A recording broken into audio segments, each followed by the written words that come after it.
আমরা কোনো হিন্দুর মন্দির পাহারা দেব না। কেন দেব না জানেন?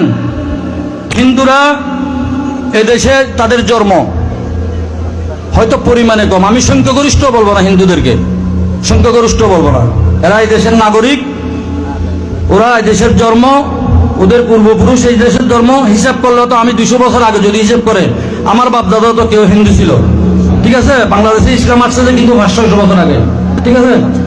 এখানে পূজা করা, তাদের প্রোগ্রাম করা, তাদের মেয়েদের অনুষ্ঠান করা, সেটা তাদের নাগরিক অধিকার, ঠিক আছে? আমাদের কাজ কি?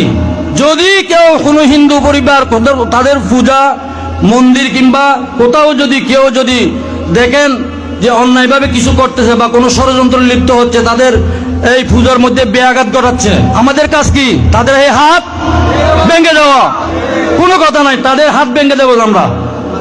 আমাদের কাজ পূজা বাড়িতে গিয়ে পূজা মন্দিরে গিয়ে দাঁড়াই, মন্ত্র পড়াও না, আমাদের কাজ ইসলামী সঙ্গীত পড়াও না। আমাদের কাজ হলো ওদের প্রতি যদি কোনো অন্যায় হয় সেই অন্যায়ের প্রতিবাদ করা, ঠিক আছে? এখানে আমি আরেকটা কথা বলে যাই, আমাদের দাঁতমারা ইউনিয়নে যে সমস্ত পূজা মন্দির আছে তাদের জন্য আমার ব্যক্তিগত পক্ষ